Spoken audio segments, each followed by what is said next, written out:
Este video está dedicado a analizar las bases celulares y moleculares de la segmentación. A lo largo del video analizaremos también algunos conceptos clásicos y otros modernos de los procesos involucrados en esta etapa del desarrollo. Para el caso del desarrollo embrionario humano, el concepto de segmentación es el que se enuncia en el punto 2. Alude a una etapa del desarrollo que dura aproximadamente una semana, y este concepto enfatiza la complejidad estructural que el embrión adquiere durante este periodo, vale decir, desde el momento en que se inicia la segmentación hasta el final de dicho periodo, que toma una semana.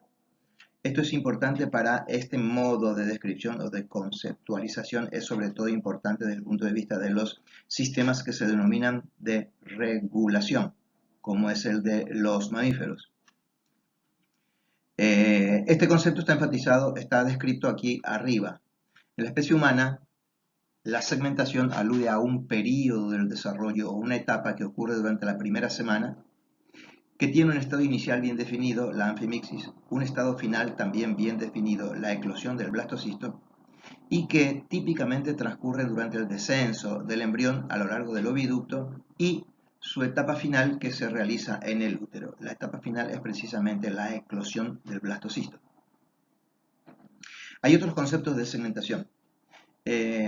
Para el caso de las células huevo que son de mosaico, el proceso de segmentación se refiere específicamente o enfatiza como proceso de repartición de regiones o partes del citoplasma de la célula huevo en las blastómeras.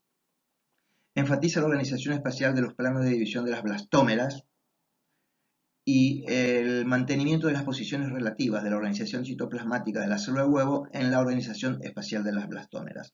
Vale decir, desde esta perspectiva, el proceso de segmentación consiste en, para decirlo de algún modo, en traducir la organización espacial de las regiones de un citoplasma con regiones determinadas en blastómeras que están determinadas y que ocupan entre sí relaciones típicas, relaciones espaciales típicas, que son las relaciones que mantenían esas regiones en el citoplasma de la célula huevo. Hay otro concepto de segmentación que lo hace sinónimo de embriogénesis temprana, aunque en sentido estricto no lo son. El concepto de embriogénesis temprana se refiere a un periodo durante el cual los comportamientos celulares del desarrollo, vale decir, los comportamientos que realizan las células durante este periodo de tiempo, está sometido al control que está establecido por moléculas informativas que fueron elaboradas durante la ovogénesis. Ese proceso se llama, o esa etapa se llama, de control epigenético materno. Vamos a volver sobre este punto más adelante. Decía que no necesariamente es sinónimo, el término embriogénesis temprana no necesariamente es sinónimo de segmentación, porque la embriogénesis temprana en algunas especies tiene una duración que más o menos coincide con la segmentación. En algunos casos termina antes, en algunos casos termina después. Y además existen diferencias temporales significativas entre distintas especies y también entre diferentes procesos del desarrollo. La biología del desarrollo humana o la embriología moderna aspira a una descripción del desarrollo fundado en el resultado neto de los comportamientos celulares del desarrollo que están estructural y espacialmente organizados. Debido a ello es que es importante tratar de identificar cuáles son los comportamientos celulares típicos del desarrollo de cada una de las etapas del desarrollo, en este caso de la segmentación. Entre los comportamientos celulares típicos del desarrollo, típicos de la segmentación, merecen mencionarse estos: la proliferación celular, que lleva un aumento en el número de células. En la mayor parte de las especies es una serie de sucesiones mitóticas que reparten el citoplasma de la célula huevo o del ovocito 2 en células más pequeñas. Durante dicho proceso, el individuo pasa a ser un organismo pluricelular, pero las células no se organizan de cualquier modo en el espacio, sino que adquieren una organización espacial que dependen de procesos de adhesividad diferencial. Y durante la segmentación hay cambios en estos procesos de adhesividad diferencial y estos cambios conducen a la aparición de interacciones entre células y entre células y el medio ambiente. Como consecuencia de fenómenos que son cambios en la densidad diferencial, también se produce un fenómeno denominado compactación. Como resultado de la compactación, un primer fenómeno de determinación. A este fenómeno de determinación le sigue un proceso de diferenciación celular, que a continuación ocurre eso en el estado de mórula. A continuación se produce la blastulación y durante el proceso de diferenciación celular se aparecen los dos primeros tipos celulares diferenciados, las células del embrioblasto y del trofoblasto. Al final de la etapa ocurre una secreción particular de una combinatoria de enzimas que aportan el blastocisto por un lado y la madre por el otro, y eso lleva a la eclosión del blastocisto, que da por terminado el periodo preimplantatorio y el inicio de la implantación. Estos son los principales comportamientos celulares del desarrollo que explican más o menos bien los cambios que ocurren desde este estado, el de anfimixis, hasta este estado, el de blastocisto.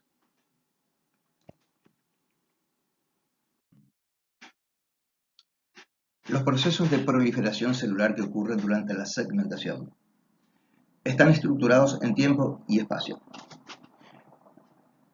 Que estén estructurados en el tiempo significa que se producen con una frecuencia típica y que esta frecuencia va cambiando en función del tiempo de desarrollo a partir del momento de la fecundación en adelante. En general se considera que en la mayor parte de las especies los primeros procesos de división celular son sincrónicos y además rápidos. En general las células son bastante grandes y en general entre una división celular y la siguiente no hay aumento del citoplasma. En el esquema de aquí abajo se muestra la secuencia temporal de las etapas de un ciclo proliferativo cualquiera, convencional. Se trata de un ciclo que contiene una porción que se denomina fase M o mitótica y otra que se extiende desde este punto hasta este punto que se llama interfase M o interfase mitótica o simplemente interfase. Durante la interfase se produce además hay un momento en que se produce la síntesis o replicación del ADN. Ese periodo se denomina S, es este. Y entre el final de una mitosis y el comienzo de la siguiente, la interfase está dividida en un espacio o en un intervalo G1, este, y un intervalo G2. Entre esos dos intervalos está interpuesto el periodo S. De modo que estas son las fases del ciclo y las duraciones varían, pero en general la duración de la interfase es tal que entre una división celular y la otra se produzca un aumento en el volumen celular que habilite a la célula a realizar una siguiente división. Se darán cuenta que si no ocurriera así de esa forma, el tamaño de las células iría disminuyendo gradualmente. Pues bien, durante la segmentación ocurren esos casos. Precisamente durante la segmentación empieza con un estado en el que la célula es muy grande, la célula huevo, y durante sucesivas divisiones que habitualmente tienen un periodo interfásico corto, prácticamente no hay tiempo suficiente como para generar muchos de los componentes del citoplasma que le dan volumen al citoplasma. Por lo cual, durante esas etapas tempranas, el ciclo, que en este caso tiene 3 etapas, en dichos casos se los consideran como ciclos bimodales o bifásicos, en los que a una mitosis le sigue rápidamente un periodo S y al periodo S rápidamente le sigue otra mitosis. No es que no exista un periodo G1 y un periodo G2, sino que esos dos periodos son muy breves y por eso se denominan bifásicos. Durante la segmentación, los ciclos se van enlenteciendo, en algunos casos típicamente en algún momento, y eso es indicio de transición. Transición en el sentido de pasar de la fase de control epigenético materno a control epigenético cigótico. En todos los casos, durante la segmentación, como en cualquier otro caso, la frecuencia de los ciclos celulares o la periodicidad se haya sometido a un sistema de control del ciclo celular que está integrado por una variedad típica de proteínas que constituyen algo así como el núcleo del sistema de control. Están formados por unas proteínas denominadas ciclinas, cuya función es regular el funcionamiento de quinasas dependientes de ciclina. Además de las quinasas que dependen de las ciclinas, hay quinasas de las propias quinasas dependientes de ciclina, y además de las quinasas que fosforilan a las quinasas dependientes de ciclina, hay fosfatasas que desfosforilan a las quinasas dependientes de ciclina. Como ustedes saben, los procesos de fosforilación y desfosforilación hacen que las proteínas puedan pasar de estados activos a inactivos y viceversa. Entonces, ¿para qué sirve este fenómeno, este proceso, este conjunto de moléculas?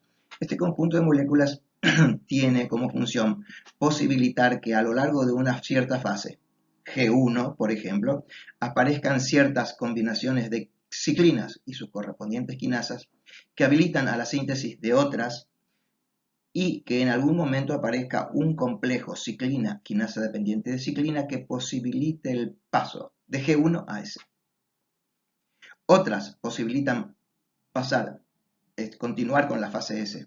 Otros posibilitan hacer una serie de comprobaciones que permiten pasar de la fase G2 a la mitosis y finalmente algunas de ellas permiten que, así como hay unas que permiten el ingreso a la mitosis, hay otras que permiten la salida de la mitosis.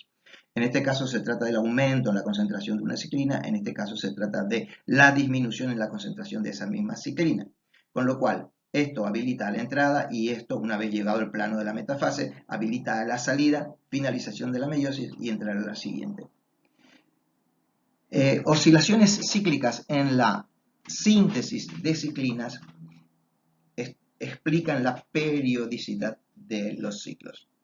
Estos fenómenos, que se llaman puntos de chequeo o puntos de verificación, están acabadamente descritos en libros de biología celular y molecular, por lo cual remitimos al lector a la lectura de dichos capítulos. Nos referimos específicamente a la lectura de los capítulos que tratan sobre el sistema de control central del ciclo celular. La diapositiva anterior enfatizaba el carácter temporalmente organizado de las divisiones celulares, por eso hablábamos de la existencia de una frecuencia o un periodo típico entre una división y la siguiente. Eso es muy típico en algunas especies. En nuestra especie, las proliferaciones o divisiones celulares de la segmentación no son tan reguladas desde el punto de vista temporal, por lo cual se dice que en nuestro caso la segmentación de la célula huevo es asincrónica. Ello es debido a que el espermatozoide le agrega cierta diferencia temporal con respecto a la división de aquellas de las blastómeras que se quedan con sus componentes. Eso lo vamos a explicar más adelante. Esta diapositiva sirve para explicar que existe también un orden espacial con respecto al modo como se producen los planos de citocinesis de la célula huevo. En general, en los mamíferos se dice que la segmentación de la célula huevo es holoblástica. El término holoblástico alude simplemente al hecho de que la célula huevo, al dividirse, se divide completamente. Es para llamar la atención sobre una diferencia que existe con algunas otras especies en las que la célula huevo no se divide completamente. En nuestra especie sí. Y además se la califica como rotacional. Y ya vamos a explicar específicamente qué significa rotacional. Este primer esquema, el que se ilustra acá, sirve para entender un poco la terminología que se utiliza.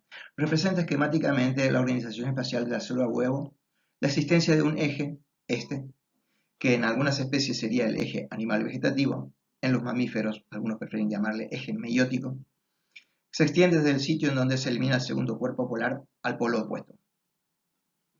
Este eje se denomina meridional y en consecuencia estos planos, todos los planos que contienen al eje que va del polo animal al polo opuesto, se denominan meridionales. Por el contrario, los planos de división de la célula huevo que coinciden con esta orientación espacial, ya que corresponden a planos que son perpendiculares al eje meiótico, a esos se denominan ecuatoriales. No solamente al que pasa por el ecuador, sino a cualquier otro que es paralelo al ecuador. En esta imagen se representa también que el segundo cuerpo polar y el sitio de entrada del espermatozoide, representado aquí por este punto rojo, son dos sistemas de referencia que condicionan de modo muy importante la posición del primer plano de división. A lo largo de esta línea que va desde el cuerpo polar, hasta este arco que va desde el cuerpo polar hasta el sitio de entrada de espermatozoides, por la posición de ese arco se fija la posición en el espacio de la primera división de la célula huevo, que en consecuencia, como contiene al eje meiótico es meridional. Eso se ilustra en el esquema E. Dejemos por el momento estos esquemas de arriba y concentrémonos en el esquema E. En el esquema E se pretende representar un ovocito que ya realizó su primera división, en el que más o menos el plano de clivaje, el primer plano de clivaje o de división, fue determinado con una posición similar a la que se ilustra en este esquema. Si el glóbulo polar está aquí y la entrada del espermatozoide ocurrió por acá, eso fijó la posición en el espacio de este primer plano de división, que es meridional. Se forman en consecuencia dos primeras blastómeras, la que queda de este lado y la que queda de este otro lado del plano. ¿Cómo se define el carácter rotacional? ¿A qué se llama rotacional? Se llama rotacional al hecho de que el segundo plano de clivaje en una de las blastómeras se orienta en el espacio de modo meridional, como corresponde a este plano de clivaje. Si esta blastómera se quedó con la mayor parte de los componentes del espermatozoide, esta blastómera se divide primero o más tempranamente y según este plano, que es meridional. La segunda blastómera, por el contrario, se divide un poco más tarde y de acuerdo a este plano, por lo cual en esta blastómera la segunda división es ecuatorial. De modo que el carácter rotacional se define por el modo como están orientados el segundo plano de clivaje en la que se divide primero, en la blastómera que se divide temprano y la que se divide tarde. Si la que se divide temprano se divide meridionalmente y la que se divide más tarde se divide ecuatorialmente, a ese tipo de división se denomina, de segunda división, se denomina segunda división ME. M de meridional y E de ecuatorial. Este es el modo más frecuente de división de la ubicación en el espacio de los dos primeros planos de clivaje. Recuerden, no estamos hablando de tres planos de clivaje, estamos hablando de dos. El primero es este, que tiene orientación meridional, y el segundo es este más este. El segundo tiene en una blastómera orientación meridional y en la otra blastómera tiene orientación ecuatorial. Si esta se divide primero, el tipo de división se llama ME. Si hubiera ocurrido al revés, sería EM, ecuatorial y meridional. Pero esto se ilustra en siguientes diapositivas.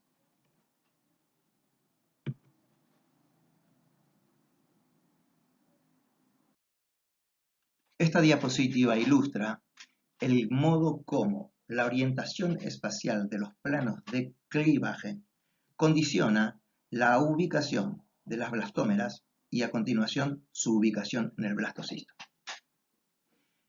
En este primer esquema se ilustra cuál sería la ubicación en el espacio de los planos correspondientes a la segunda división de segmentación, considerando que la primera división tuvo esta orientación, la que estamos señalando aquí. Se dirigió desde el segundo cuerpo polar hacia el polo opuesto, de modo que la primera división fue meridional. Se ilustra aquí que la segunda división en esta blastómera fue meridional, la que se dividió primero, y luego en esta blastómera fue ecuatorial. Por eso este tipo de división se llama segunda segmentación ME. Si así se cumplen los planos, si así se orientan los planos de clivaje, entonces se muestra cómo la orientación espacial de los planos de clivaje condiciona la organización o la distribución espacial de las blastómeras. Se ilustra aquí que las dos blastómeras resultantes de la que se dividió meridionalmente, la que se dividió primero meridionalmente, tienen estas posiciones, las posiciones 1 y 2. Como ven, ambas toman contacto con el segundo cuerpo polar. La segunda blastómera, la que se dividió más tarde ecuatorialmente, por el contrario, da origen a dos blastómeras, la 3 y 4, de las que solo uno toma contacto con el segundo cuerpo polar y la cuarta pierde su contacto con el segundo cuerpo polar. Si bien estas blastómeras son todas equipotentes desde el punto de vista citogenético, más adelante vamos a aclarar qué significa exactamente esto, Ya lo aclaramos, quiere decir que todas ellas tienen la capacidad de originar tanto células trofoblásticas como embrioblásticas. De modo que, si bien todas estas células son equipotentes desde el punto de vista citogenético, el hecho de que estas dos hayan derivado de esta por una división meridional y estas dos de esta por una ecuatorial, condiciona o modifica, influye de algún modo en la distribución espacial que tendrán las derivadas de las blastómeras 1 y 2 en el blastocisto y de las blastómeras 3 y 4 en el blastocisto. Como ven, estos son estudios estadísticos. Esto define probabilidades. Esto quiere decir que las descendientes de las blastómeras 1 y 2 tienen alta probabilidad de integrar el polo embrionario y en consecuencia aportar varias células al embrioblasto. Esta otra tiene cierta probabilidad de aportar algunas células al embrioblasto y esta otra tiene muy pocas chances de aportar células al embrioblasto y por el contrario tiene muchas chances de formar las células del trofoblasto que limitan a la cavidad del blastocele. Como ven, el sistema de referencia, el segundo cuerpo polar, sigue presente en el estado de 8 células y durante toda la segmentación, de modo que al final de la segmentación queda ubicada en algún punto de la circunferencia correspondiente al embrioblasto. Aquí está señalado. De modo que este es el resultado de la orientación o posición espacial de las blastómeras en una segunda división de tipo ME. No es la única. En la diapositiva anterior ilustrábamos esquemáticamente cómo la orientación espacial de los planos de división, de las dos primeras divisiones, condiciona la organización espacial de las blastómeras en el estado de 4 células y luego al final del estado de blastocisto. En esta diapositiva decíamos que el tipo de segunda división, denominado ME, que significa que la que se divide temprano se divide meridionalmente y la que se divide más tarde ecuatorialmente, decíamos en la diapositiva pasada que daba este tipo de organización. Y decíamos al final de la diapositiva, no es la única.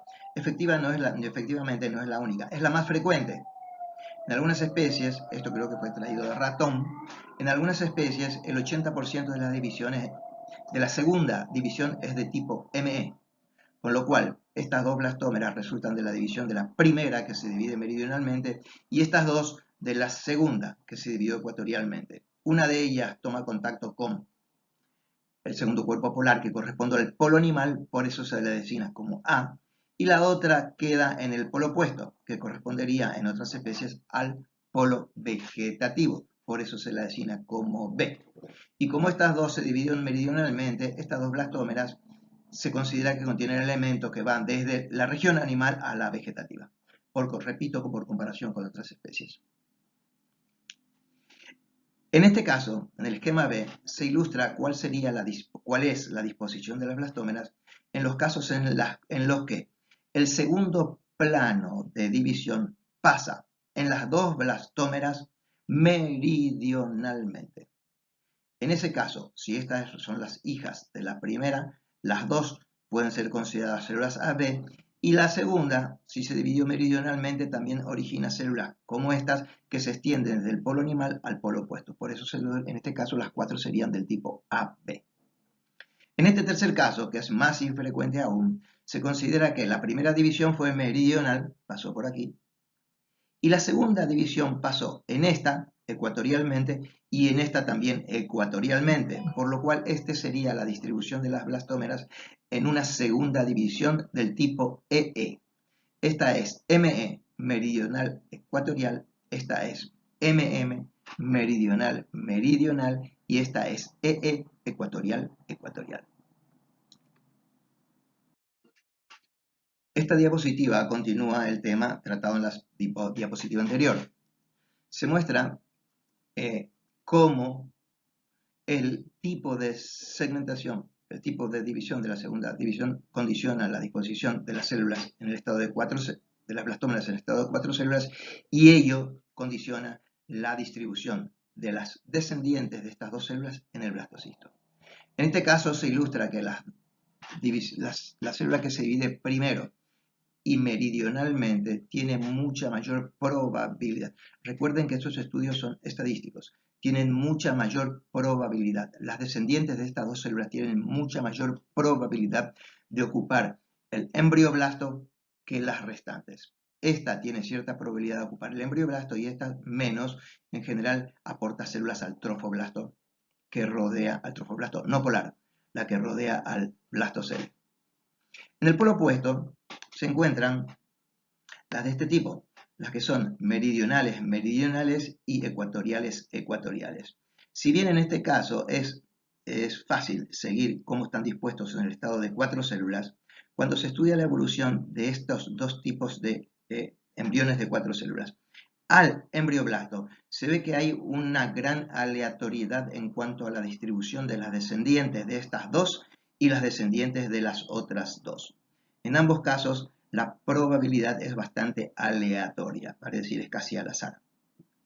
Y en este caso, en el que existen una clara división, en que una se divide meridionalmente y la otra ecuatorialmente, aunque está invertido el orden, la que se divide más temprano se divide ecuatorialmente y la que se divide más tarde meridionalmente, aunque el resultado no es tan constante como en este caso, lo que tiene de claro es que no es totalmente aleatorio como en este caso, sino que existe una especie de segregación preferencial de las descendientes de estas células con respecto a estas células. Algunas veces de este modo y algunas veces de este modo. Vale decir, en algunos casos estas aportan la mayor parte de las células al embrioblasto y a veces estas son las que aportan la mayor parte de las células al embrioblasto. Pero es posible encontrar una diferencia estadística. En este caso, la diferencia estadística es muy difícil de hallar. Trataremos en las siguientes diapositivas otro de los comportamientos celulares típicos de la segmentación, como es la adhesividad celular diferencial y las repercusiones que tiene la adhesividad, el incremento en la adhesividad celular diferencial sobre ulteriores comportamientos del desarrollo. Nos referimos específicamente a la polarización, la compactación de las blastómeras y luego de esto otros fenómenos que describiremos. Se habrán dado cuenta todos que cuando la célula huevo se divide, las dos blastómeras no se separan del todo, sino que quedan, aunque es un área pequeña, quedan unidos a través de una pequeña área de contacto. Me estoy refiriendo a lo que ocurre en nuestra especie. En otras especies, las dos primeras blastómeras están fuertemente unidas entre sí y tienen una superficie de contacto muy amplia. Esto se debe a que desde el principio las blastómeras tienen una adhesividad diferencial que varía en las especies. Durante la embriogénesis temprana, la adhesión a la que me estoy refiriendo, la adhesión entre células resultantes de la división de la célula huevo, está mediada por proteínas de adhesión que ya están almacenadas en el ovocito. Son proteínas de adhesión que aporta el ovocito y que fueron sintetizadas durante la ovogénesis. Por eso se dice que la adhesividad diferencial durante la embriogénesis temprana está sometido a control epigenético materno. Esto quiere decir que se trata de moléculas de adhesión celular, moléculas de anclaje celular y proteínas del citoesqueleto, por supuesto, que ya han sido sintetizadas durante la ovogénesis. En algún momento, todo este fenómeno es independiente de la activación de los genes cigóticos. En algún momento, estas moléculas a las que nos estamos refiriendo se van agotando en las blastómeras y entonces opera el fenómeno denominado transición.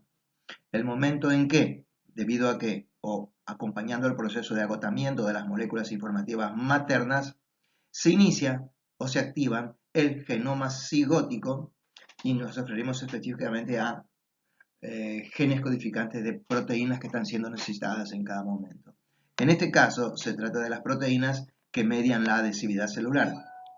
Durante la transición, se activa y gradualmente se incrementa la actividad transcripcional de genes cigóticos codificantes de proteínas de adhesión celular y repetimos también proteínas de anclaje celular y proteínas del citoesqueleto. Se produce en consecuencia, debido al aumento en estos procesos, en estas proteínas, se produce en consecuencia un incremento en la intensidad de la fuerza interfacial que mantiene unidas a las células entre sí. Esto lleva a que las células compartan cada vez mayor superficie de contacto. Este proceso lleva a la compactación, La compactación de todas las blatómeras unas con otras lleva a la formación de la mórula y esta es la situación apropiada como para que se produzca la primera determinación. Todos estos fenómenos vamos a ir tratando en siguientes diapositivas. El primer concepto que plantearemos es que la adhesividad celular, como se ve en esta foto, esta es una foto de dos blastómeras, las dos primeras blastómeras de una especie de mamífero, probablemente ratón. Las dos primeras blastómeras están unidos a lo largo de una cierta región de su superficie. La adhesividad celular de por sí genera una polarización en la superficie de las células que de este modo interactúan. La polarización se expresa en estos casos debido a que ciertas proteínas se localizan en estas zonas de contacto y las restantes quedan excluidas de esta zona de contacto y se concentran en las zonas libres. Eso genera una polarización desde este punto hasta el centro de las zonas de contacto. La adhesividad produce polarización y la pérdida de la adhesividad produce una distribución homogénea de moléculas en la superficie de las células. Aquí tenemos tres ejemplos. Este es el primero, comparar estas dos células, luego estas dos células y luego estas dos células.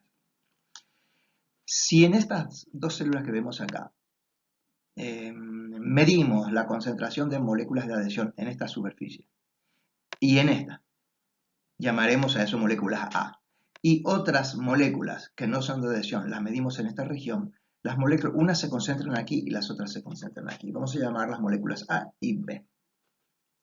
Estas dos células pueden ser separadas por métodos enzimáticos y métodos físicos suaves, y si estas dos células se separan nos encontramos en la situación que se ilustra en este esquema.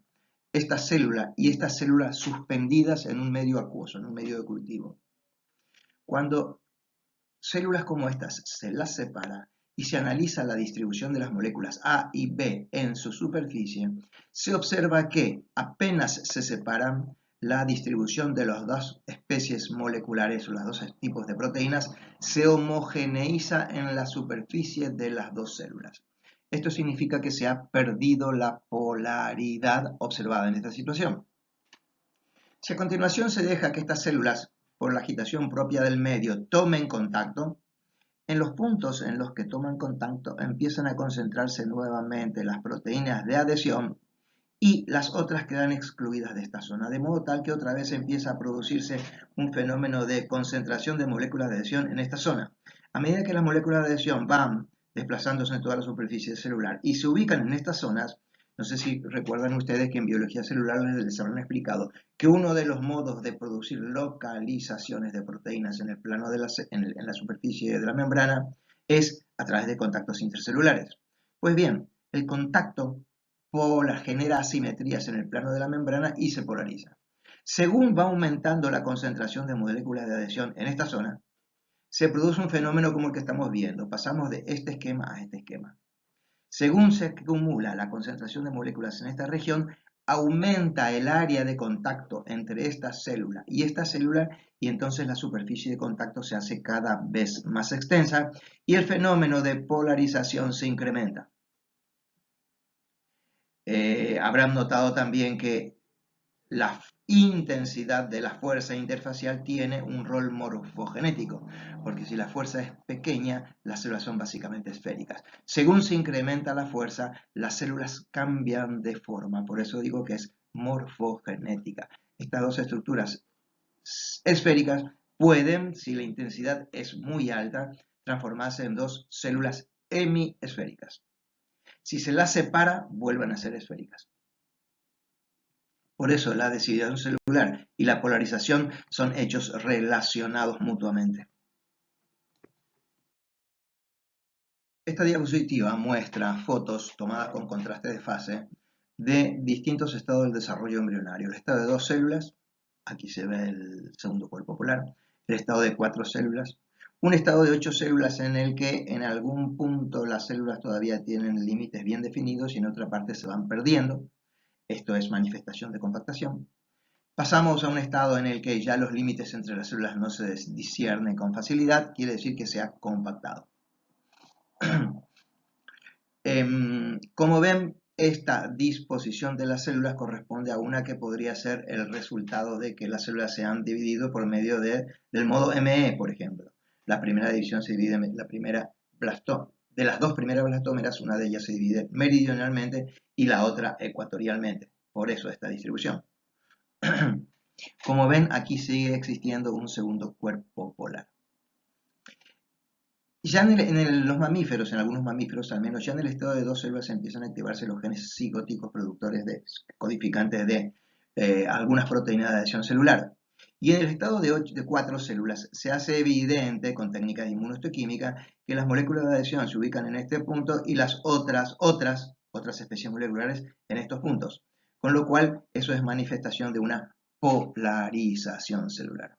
En el estado de 8 células ese fenómeno se incrementa la intensidad de la fuerza interfacial y entonces las células se compactan. Entre los estados de 8 y 16 células, el embrión, todas las células se compactan y el embrión se transforma en una mórula. Sigue viéndose aquí no muy bien la membrana pelúcida y aquí el segundo cuerpo polar. Entre los estados de 8 y 16 células, debido a la compactación y debido al número de células, algunas de ellas quedaron encerradas por las otras y ese hecho lleva a la primer determinación, de un modo que veremos más adelante. A la primer determinación le sigue un fenómeno de proliferación diferencial entre las células internas y las externas y se elabora de este modo un blastocisto, en el que las células determinadas en sentido trofoblástico ocupan la periferia y en esta región se ve un grupo de células internas que corresponde a las células que se han determinado en sentido embrioblástico. Como dice acá, luego de producida la determinación, la primera determinación, entre los estados de 32 a 64 células comienza la cavitación de la mórula que hasta ese momento era maciza. Y eso lleva a la formación de una cavidad excéntrica. Las células externas se apalanan y antes, entre los estados de 8 y 16 células, se produjo la primera determinación en las dos poblaciones, la trofoblástica y la embrioblástica.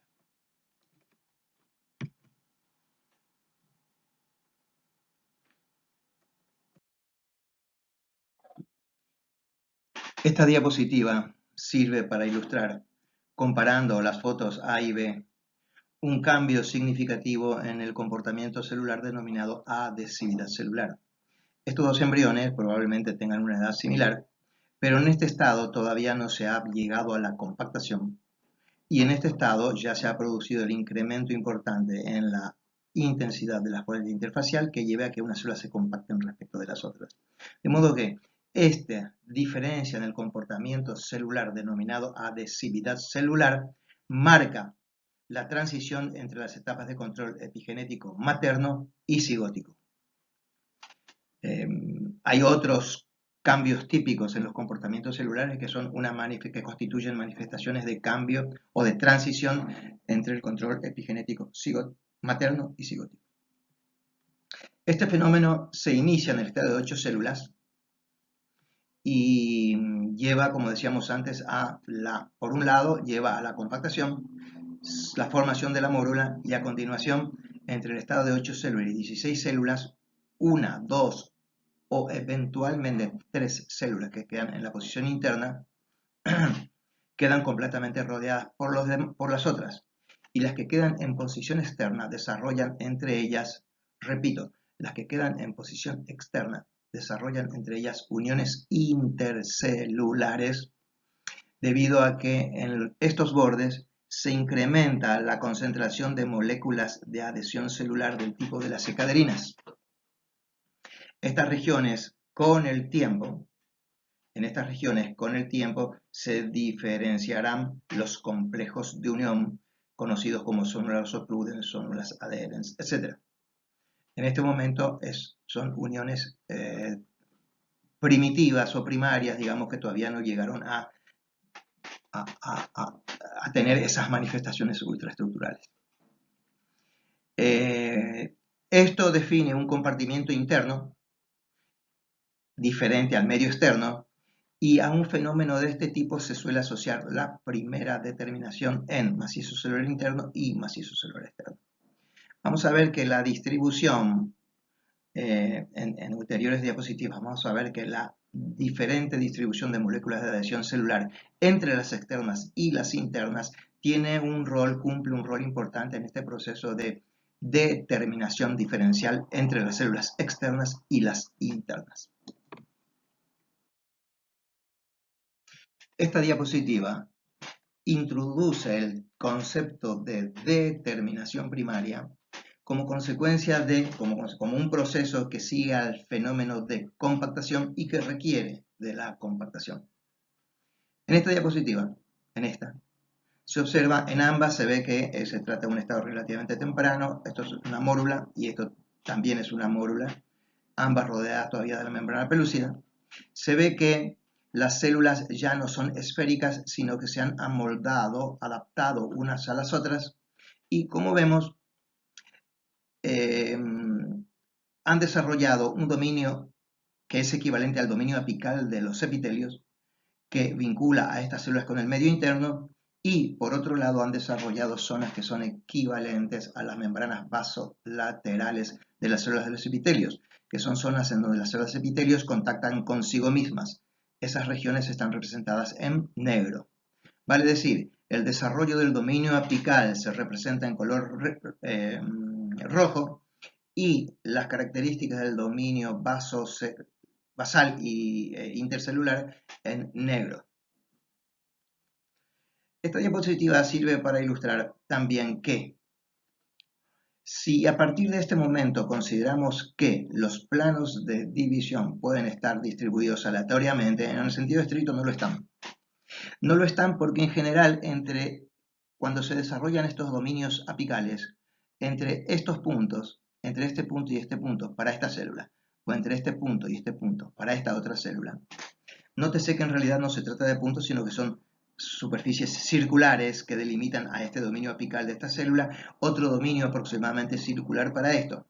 La existencia de zonas de alta adhesividad en estas zonas condiciona la concentración de ciertas proteínas que reclutan los componentes del centro nucleador microtubular o centrosoma en cada una de estas esferas, en cada una de estas células. Con lo cual, el centro celular tiende a quedar ubicado más o menos en el centro del dominio apical. Ello condiciona la posición de un futuro eje de uso mitótico en estas células. De todos modos, puede considerarse que esto tiene cierta variabilidad y pueden darse dos situaciones extremas. Una de ellas es una situación en la que el uso mitótico, el eje del uso mitótico está dispuesto así, y en consecuencia, el clivaje, el eje del uso mitótico está dispuesto así, y entonces el clivaje se produce perpendicularmente.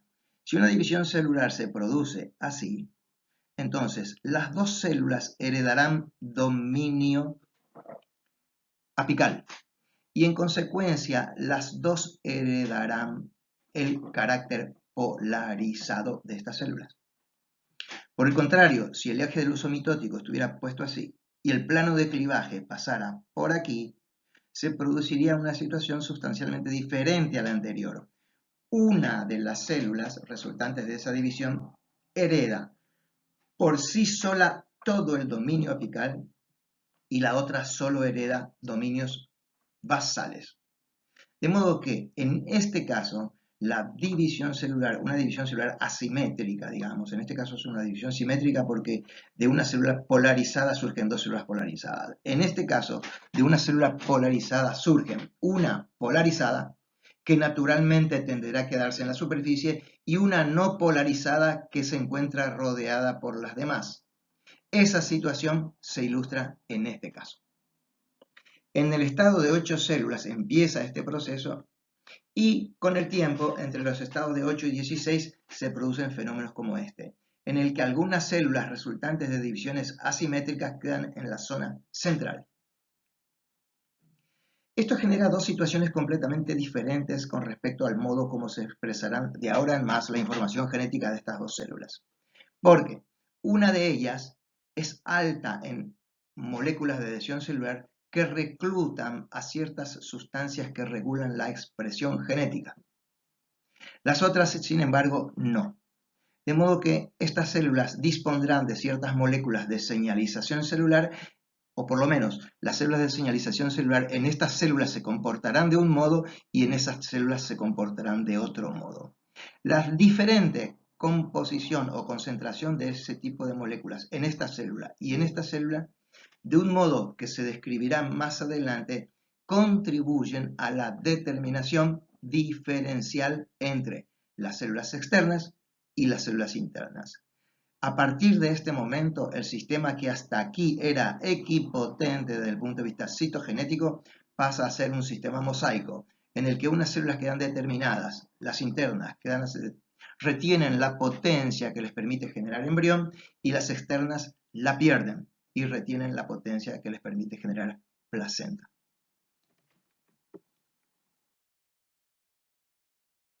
Esta diapositiva sirve para recordar, comparando los estados que van de A a F o antes a E, para recordar que al proceso de determinación que se produce en estado de mórula, vale decir, este embrión compacto, en el que hay una, dos, eventualmente tres células internas, a ello le sigue un proceso de proliferación diferencial entre las células internas y las externas, y como consecuencia de eso la elaboración de un blastocele, una cavitación y la elaboración de un blastocele.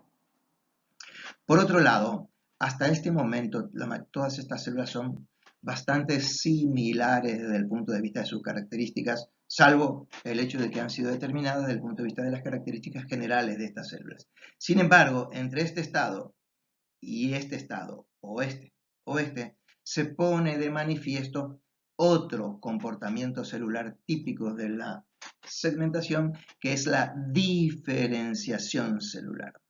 La determinación, a la primera determinación le siguen, por supuesto, las correspondientes diferenciaciones de las células del trofoblasto y las del embrioblasto. Eso lleva a un blastocisto con dos tipos celulares diferenciados, células del trofoblasto y células del embrioblasto. Como ven, se trata de un proceso de diferenciación celular, el número de células aumentó significativamente, se produjo un proceso de determinación celular, a ese fenómeno le siguió la diferenciación celular y ahora tenemos dos tipos celulares diferentes. Pero el blastocisto no es solo dos conjuntos de células diferentemente diferenciadas, sino que son dos conjuntos de células diferentemente diferenciadas y que están estructuradas en el espacio como se ilustra en esta imagen, en esta y en esta. De modo que este proceso, la organización espacial de las células del trofoblasto, como se ilustra aquí, y las del embrioblasto, como se ilustra acá, son también el resultado de la operación de fuerzas interfaciales, intercélulas trofoblásticas, interembrioblásticas e intertrofoblásticas y embrioblásticas. A eso se le debe sumar el rol morfogenético que tiene la presión interna del líquido que está dentro del blastocele. Lo que sigue es simplemente mostrar el final de la segmentación, que consiste en la generación de un orificio en la membrana pelúcida y la emergencia o la salida del blastocisto debido precisamente a la alta presión interna. Esta diapositiva o esta foto ilustra el final, ilustra que ha terminado la segmentación o periodo preimplantatorio y se está iniciando la implantación. Esta cavidad grande, la luz, representa la luz de la cavidad uterina y esto representa al blastocisto que ha tomado contacto con el epitelio endometrial. Este es el epitelio endometrial y este es el tejido conectivo subyacente al epitelio endometrial. Se ve que el blastocisto ha tomado contacto con el epitelio endometrial, que la región del trofoblasto polar que ha tomado contacto con el epitelio endometrial está transformándose o diferenciándose y que el trofoblasto, que todavía no lo ha hecho, tiene la estructura típica o primitiva del trofoblasto. Aquí se ve un macizo celular interno en el que están diferenciando algunas células del lipoblasto y este es el momento en que se produce el contacto o adhesión del blastocisto con el endometrio. Esta posición es típica, no es aleatoria. El blastocisto puede tomar contacto muchas veces, varias veces con el epitelio endometrial hasta que finalmente queda en esta posición debido a que esta región del trofoblasto, el trofoblasto que está por arriba del embrioblasto, es la región de mayor adhesividad del trofoblasto respecto del endometrio. Y a este tipo de modo tal que el contacto implica también, tiene también la función de orientar al blastocisto de modo tal que el embrión rápidamente entre en contacto con los nutrientes que puede encontrar, que encontrará en lo futuro rápidamente en el estroma endometrial.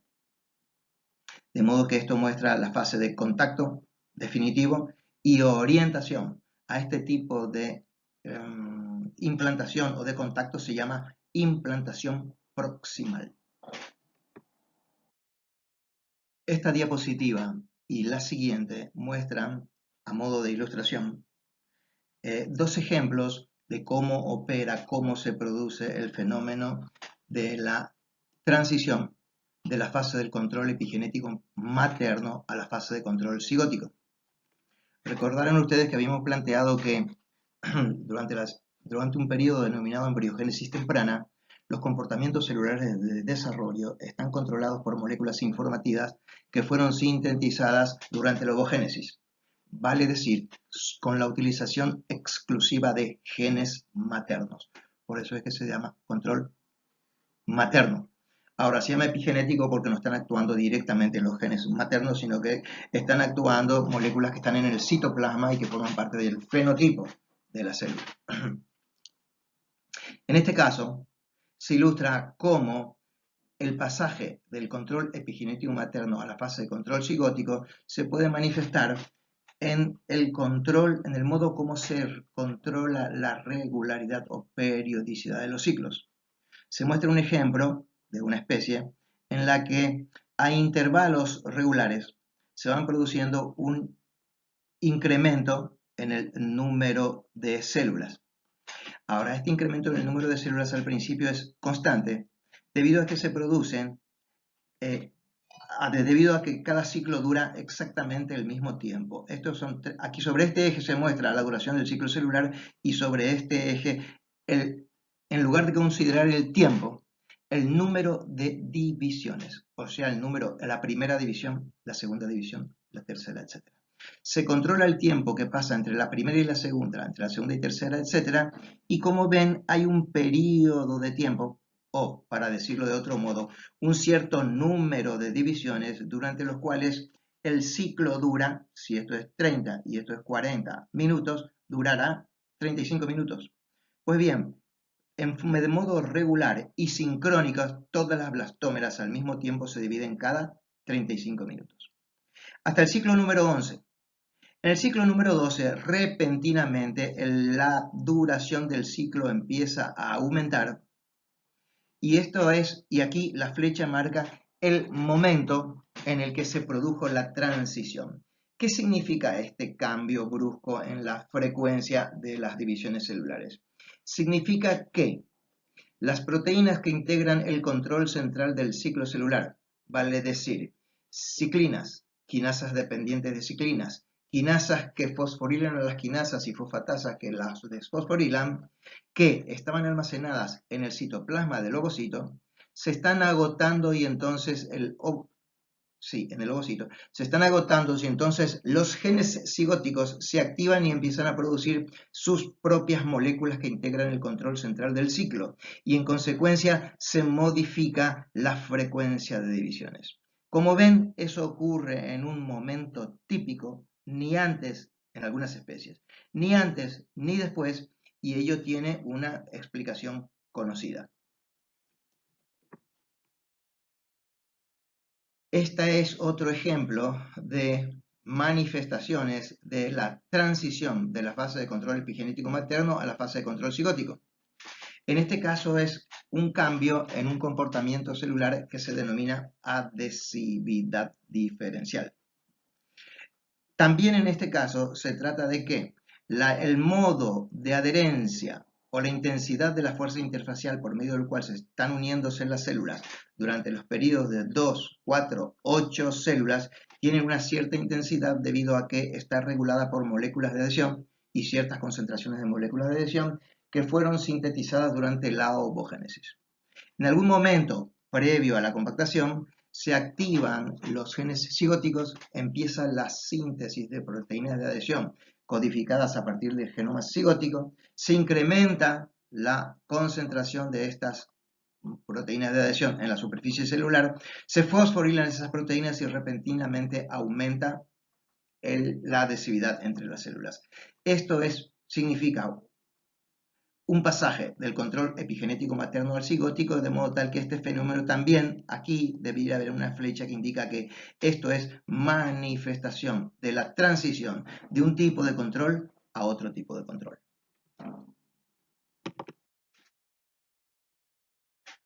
Esta diapositiva sirve para ilustrar cómo, durante la segmentación, la célula huevo y las blastómeras, las hijas de la célula huevo, resuelven algunos problemas que tienen que ver con, en realidad son problemas universales de todas las células, pero en el caso de la célula huevo están particularmente exacerbadas por el gran tamaño que tiene la célula huevo y porque tiene un citoesqueleto submembranoso altamente desarrollado que le confiere características físicas bastante consolidadas, rigidez, viscosidad, etc., a la superficie de la célula. Uno de los problemas consiste en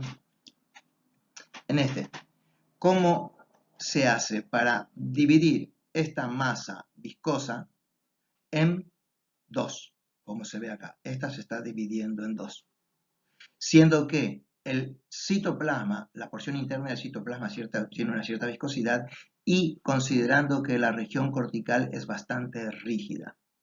El primer problema es ese. El segundo problema es el siguiente.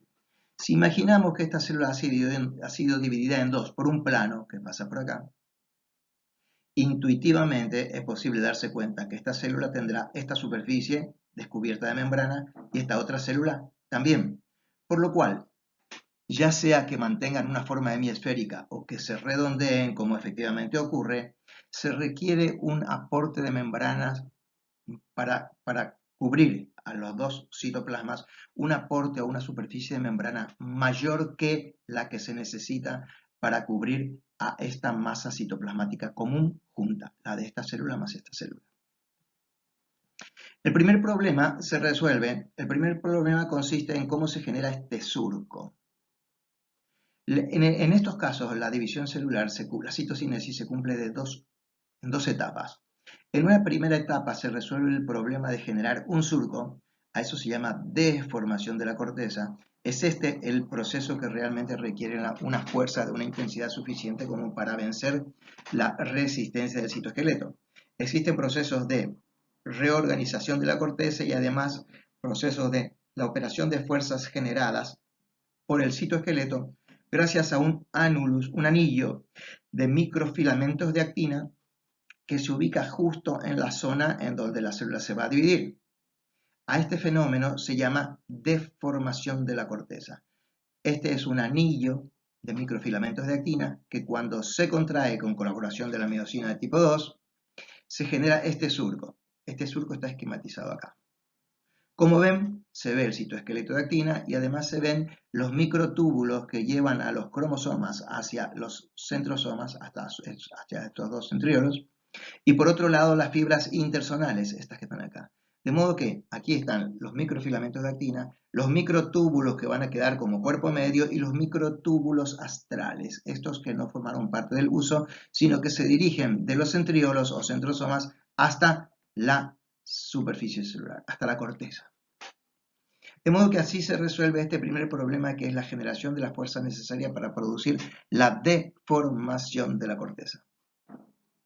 Este color rosado, que es continuo desde aquí hasta acá, es la membrana original. A esto se suele llamar superficie primaria. Es la membrana original de la célula huevo, la que se desarrolló durante la ovogénesis. Fíjense que justo por debajo de la membrana original se ubica, esto es un corte, representa un corte del anulus de actina. Como ven, acá se representa en rosada en línea gruesa la corteza original, perdón, la membrana plasmática original, la superficie primaria, y se ilustra que cuando el surco se profundiza debido a la contracción del anillo de actina, no es que la superficie primaria se extiende en profundidad a lo largo de esta interfase que se va generando en las dos células, sino que este es un proceso distinto. La profundización del surco requiere de la formación de nueva membrana, vale decir, de un proceso intenso de biogénesis de membrana a partir de lípidos y proteínas almacenados durante la ovogénesis. Esto también forma parte del control epigenético de la embriogénesis temprana. De modo que a lo largo de entre esta región superficial, que es superficie primaria, y esta región profunda, no sé si alcanzan a ver acá, que pegado al anillo de actina todavía hay una zona gruesa, similar a esta. De modo que esta, la que queda en la superficie, es superficie primaria, la que queda en el fondo del surco es superficie primaria, y entre las dos, aquí se ha formado para cada una de esas células un área de membrana nueva como consecuencia del armado de membranas en el retículo plásmico liso a partir del vitelo, el viaje de esas membranas precursoras de membrana a esta zona y la fusión de dichas vesículas precursoras de membrana a estas membranas. Así se va incrementando gradualmente la superficie de esta membrana en forma sincrónica con la profundización del surco. Además de esto, aquí hay una cuestión que se refiere a cómo es que se regula que el anillo de actina quede justo en la zona equidistante entre esto y esto. ¿De dónde está el control de esto? ¿Cómo es que se controla la ubicación en el espacio del anillo de actina de modo tal que la célula tenga, que las dos células resultantes de la división tengan un volumen aproximadamente similar? Bueno, hay muchas hipótesis al respecto y en la siguiente diapositiva se ilustra un experimento que intenta arrojar alguna luz sobre ese proceso.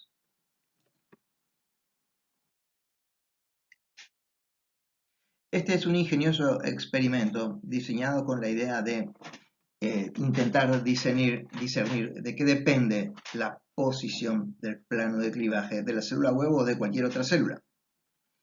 Es intuitivo suponer que el eje del uso mitótico, aquí se ve una célula que está dividiéndose, esta es una metafase, este es un centrosoma, este es el otro, y entre una línea que los une es el eje del uso mitótico.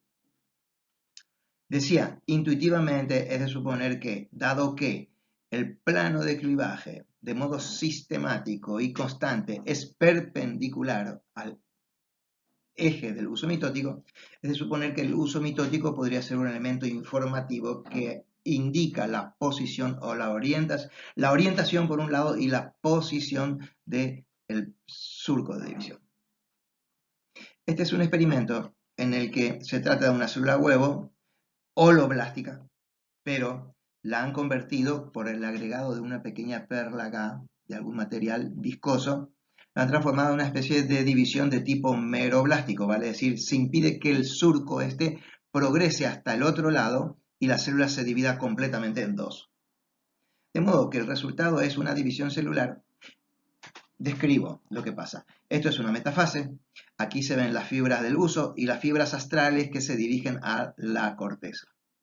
Se ubicó acá en el interior del citoplasma un elemento viscoso que impide el progreso del surco desde este punto, polo animal, hasta el otro hasta el polo opuesto, polo vegetativo. De modo que el surco progresa hasta este punto. La cariocinesis se completa.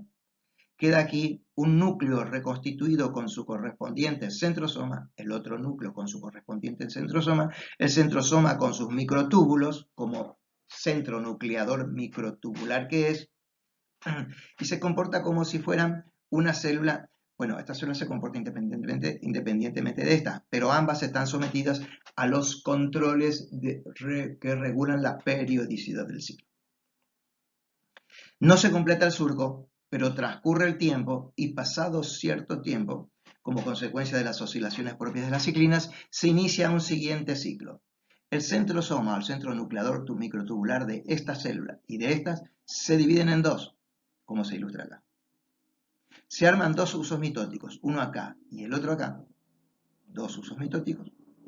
y se lleva adelante todo el proceso de la profase, la prometafase, y en el momento que se llega a la metafase, como en este caso, estamos nuevamente en este punto, aquí hay un uso mitótico, perdón, un uso mitótico, aquí otro, el eje del uso mitótico está puesto así y el eje de este uso mitótico está puesto así, con lo cual, si efectivamente la información que indica dónde debe producirse en un surco depende del uso, del eje del uso mitótico, entonces debiera producirse un surco aquí como se produjo acá, en posición equidistante, uno aquí y el otro aquí.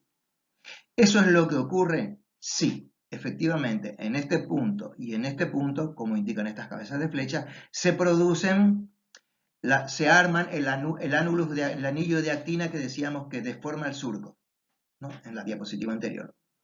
Pero fíjense lo interesante. Aquí hay un uso mitótico, surcos de deformación asociados, pero aquí no hay ningún uso mitótico. Y sin embargo se produce un surco de deformación en una posición típica y equidistante de este centrosoma y este centrosoma.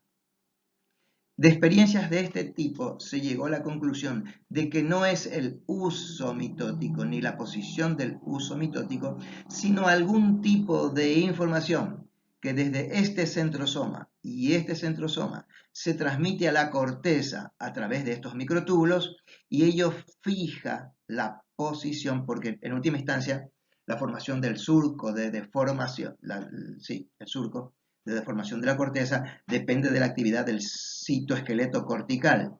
De modo que a partir de esas experiencias se llegó a la idea de que la información fluye de acá y de acá va a la corteza y la corteza se estructura justo para producir una citocinesis en este punto en posición equidistante con respecto a los centros nucleadores microtubulares con prescindencia de la existencia de un uso mitótico.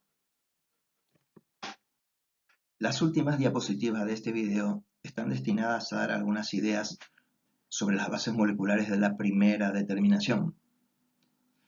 Este gráfico es interesante por el hecho de que muestra cómo, en función del tiempo, a partir del estado en que todas las blastómeras son equipotentes, va modificándose la combinatoria de factores de transcripción que expresan las células que se determinan en un sentido o en otro. En un estado temprano, como este, en el que se constituyó la mórula, todas las células de la mórula expresan un conjunto típico de factores de transcripción. Los que se toman como ejemplos estos.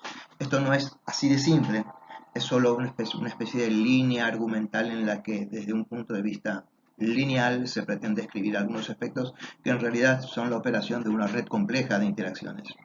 De todos modos, se ilustran lo que ocurre con un conjunto de factores de transcripción, como por ejemplo este, CDX2, que se sabe están fuertemente relacionados con la determinación en sentido trofoblástico, y estos otros, OCT4, NANOG y GATA6, que están comprometidos o están involucrados en la determinación en sentido embrioblástico, por lo menos participan en el mantenimiento de la pluripotencialidad necesaria para formar al embrión. Entonces, en este estado temprano, todas las células expresan o comparten estos factores de transcripción. Sin embargo, vamos a empezar por CDX2. Al principio hay una expresión aleatoria, esta expresión que es aleatoria. Aleatoria quiere decir que al azar están distribuidos en las células. Se generaliza a todas las células externas, no a las internas. Y finalmente, cuando se llega al estado de blastocisto, la expresión de este factor de transcripción está restringido exclusivamente, en forma específica y selectiva, a las células externas. Fíjense, la línea roja en todos los casos, la línea roja periférica en todos los casos representan a las proteínas que definen el dominio apical de las células polarizadas. De modo que lo que estamos describiendo aquí es cómo evoluciona la expresión de factores de transcripción en las células que poseen dominios apicales, vale decir, en las células polarizadas. Los otros tres esquemas muestran cómo evoluciona la expresión de factores de transcripción en las células centrales, o sea, en las no polarizadas. En este estado temprano, prácticamente todas las células expresan el factor de transcripción OCT4, pero al final, aquí también, pero al final, en un estado intermedio entre el amórbulo y el blastocisto maduro, al final la expresión de este factor de transcripción queda restringido exclusivamente a las células internas. Algo parecido ocurre con este factor de transcripción y este factor de transcripción. Fíjense que en este caso hay una distribución aleatoria, pero restringida a las células internas, y en este caso también, pero restringida a las células internas. De modo que estos tres factores, la combinatoria de estos tres factores, este OCT4, NANOT y GATA6, se los asocia a la determinación en sentido embrioblástico, y la expresión de este factor de transcripción, CDX2, se lo asocia a la determinación en sentido trofoblástico. En las siguientes diapositivas vamos a ver que estos fenómenos no son independientes. En realidad, la expresión de este factor de transcripción inhibe a la de los otros, y la expresión de estos otros inhibe al del CDX2.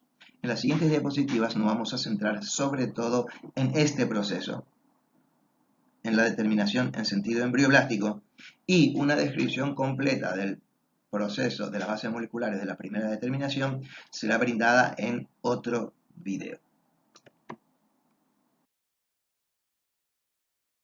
Esta diapositiva pretende brindar una especie de visión lineal del proceso de determinación en sentido trofoblástico. Recordarán ustedes que todo esto empieza con la polarización de las blastómeras, que es un proceso previo al estado de 8 células. Entre los estados de 8 y 16 células se produce la compactación. Eso lleva a que las células que tienen alguna vinculación alguna relación con el medio externo, en esas células se define un dominio apical. La definición de este dominio apical ofrece la posibilidad de que aparezcan divisiones simétricas y asimétricas, y las divisiones asimétricas llevan a la formación de un grupo de células externas polarizadas y un pequeño grupo de células internas no polarizadas. En el caso de las células externas que se encuentran polarizadas, se inicia a partir de ese momento y se consolida en función del tiempo el desarrollo de complejos de unión. Este proceso se inicia con la expresión de moléculas de adhesión celular del tipo de las caderinas. La expresión de este tipo de moléculas y el desarrollo de complejos de unión, de un modo que no está del todo dilucidado, lleva a la inactivación de una vía de señalización con funciones muy importantes del desarrollo, denominada HIPO. La inactivación de la vía del HIPO, la activación normalmente fosforila a otras proteínas que se denominan YAP. Pero la inactivación de la vía de señalización de HIPO lleva a una inactivación de las proteínas LATS1 y 2, que son quinasas cuya función específica es fosforilar a estas proteínas. Estas proteínas YAP, si se encuentran fosforiladas, su localización queda restringida al citosol. Pero si no están fosforiladas, pasa lo siguiente. Ingresan al núcleo y en el núcleo promueven la expresión del factor de transcripción CDX2. De modo que esta secuencia de hechos lleva a la expresión del factor de transcripción CDX2 que, como se ve acá, depende de que las células tengan un dominio apical que interactúa con el medio externo. Este es solo el primer paso del fenómeno de la primera determinación. El proceso continúa con los que se ven en la siguiente diapositiva. En la diapositiva anterior veíamos cómo la posesión de un dominio apical y la expresión de caderinas lleva a la inactivación de la vía de HIPO, y eso finalmente termina en la expresión del factor de transcripción CDX2. Esta diapositiva pretende explicar qué efectos produce la expresión del factor de transcripción CDX2 a continuación. En general se clasifican tres efectos, se describen tres efectos de este factor de transcripción. Por un lado, promueve la expresión de otros factores de transcripción trofoblásticos, ¿vale? que están involucrados en la determinación en sentido trofoblástico. Como ejemplo, el factor de transcripción con este nombre, eomesodermina, de otro denominado GATA3 y otros, entre ellos el receptor del factor de crecimiento fibroblástico tipo 2, cuya sigla es esta. Y además la expresión de proteínas de adhesión celular como las caderinas. El siguiente efecto consiste en estimular la expresión de proteínas que incrementan y estabilizan el carácter epitelial del trofoblasto, reforzando el efecto de expresión de CDX2.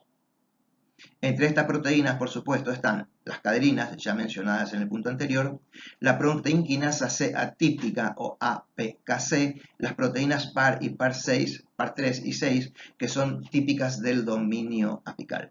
Esto refuerza la expresión de CDX.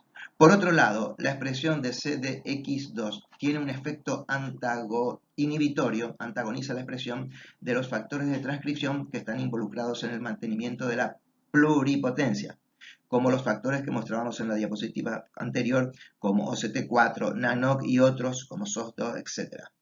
De modo que, repito, la expresión de CDX2 antagoniza la expresión de factores de transcripción que son típicos de la línea embrioblástica por el hecho de que mantienen la pluripotencia. Se tratan de los factores de transcripción que aquí se citan.